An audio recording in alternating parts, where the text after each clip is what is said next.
Nama saya Vivali Karinda, saya dari kelas Tersia A. Saat ini saya akan mengikuti lomba baca kitab suci dan renungan. Bacaan dari Injil Lukas bab 11 ayat 33 sampai dengan 36. Pelita tubuh. Tidak seorang pun yang menyalakan pelita lalu meletakkannya di kolong rumah atau di bawah gantang, melainkan di atas kaki dian, supaya semua orang yang masuk dapat melihat cahayanya. Matamu adalah pelita tubuhmu. Jika matamu baik, teranglah seluruh tubuhmu. Tetapi jika matamu jahat, gelaplah tubuhmu. Karena itu perhatikanlah, supaya terang yang ada padamu jangan menjadi kegelapan. Jika seluruh tubuhmu terang dan tidak ada bagian yang gelap, maka seluruhnya akan menjadi terang, sama seperti apabila pelita menerangi engkau dengan cahayanya. Demikianlah Injil Tuhan. Terpujilah Kristus.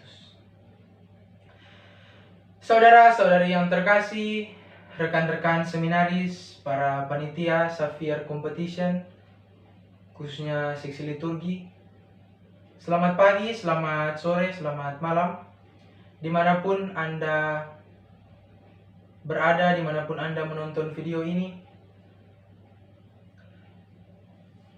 Selama sekitar 7 menit ke depan, saya akan mengajak Anda sekalian untuk merenungkan kembali teks kitab suci yang telah dibacakan di atas, yang berperikop pelita tubuh. Setelah kita mendengarkan bacaan kitab suci di atas, kita dapat mengetahui atau menafsir teks tersebut, bahwa teks tersebut merupakan suatu perumpamaan tentang seseorang yang menyalakan pelita. Jika kita menganalisa lebih dalam lagi tentang perumpamaan ini terbagi atas 3 peristiwa, yakni yang pertama, seseorang yang hendak menyalakan pelita. Kemudian yang kedua yaitu klimaks of the narrative, yaitu puncak dari teks tersebut, dari perumpamaan ini, yaitu peletakan atau penempatan dari pelita. Kemudian yang ketiga, yakni makna dari teks atau perumpamaan ini. Saudara-saudari yang terkasih, ada banyak sekali penafsir yang mengatakan bahwa pelita ini diidentifikasikan sebagai Yesus Kristus sendiri. Oleh karena itu, jika kita berbicara mengenai pelita tubuh, kita harus menempatkan pemahaman kita bahwa kita sedang berbicara tentang Yesus Kristus sendiri yang menjadi pelita dalam tubuh kita. Nah, yang menarik juga dalam perumpamaan ini yaitu bagian yang kedua, yaitu puncak atau penempatan dari pelita ini. Kitab suci mengatakan bahwa tidak seorang pun yang menyalakan pelita lalu meletakkannya di kolong rumah atau di bawah gantang, melainkan di atas kaki dian, supaya semua orang yang masuk dapat melihat cahayanya. Dari sini kita dapat paham bahwa peletakan atau penempatan dari pelita merupakan hal yang sangat krusial. Karena dikatakan juga dalam bacaan di atas, pelita harus diletakkan di tempat yang terang atau di atas kaki dian, agar semua orang yang masuk dapat melihat cahayanya.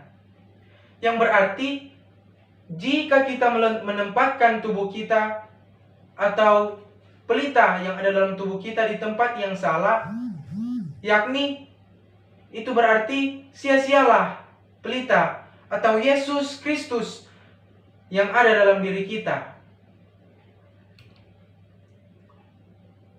Juga dikatakan dalam bacaan di atas bahwa mata kitalah yang menjadi pelita.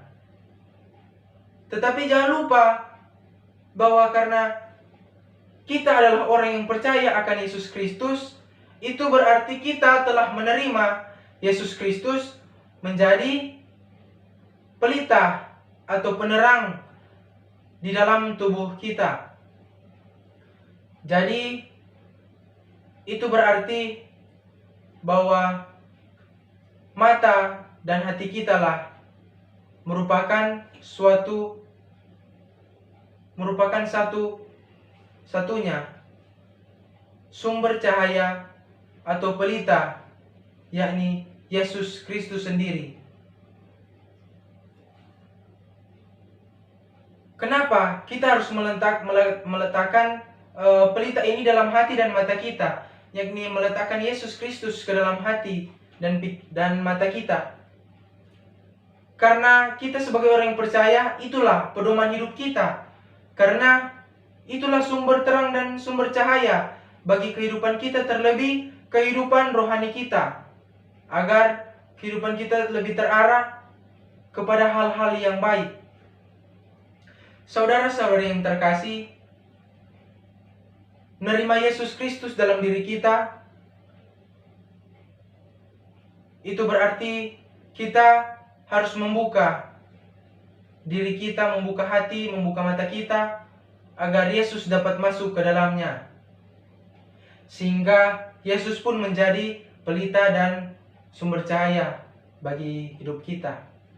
Maka dari itu, tempatkanlah diri kita ke dalam hal-hal yang positif, ke dalam terang, agar maksimallah pelita yang ada dalam diri kita, agar semua orang yang masuk, dikatakan dalam teks kitab suci, dapat melihatnya, atau semua orang yang berada dekat dengan kita dapat terpapar juga pelita dan cahaya yang ada dalam diri kita, merasakan kebaikan-kebaikan yang akan kita perbuat.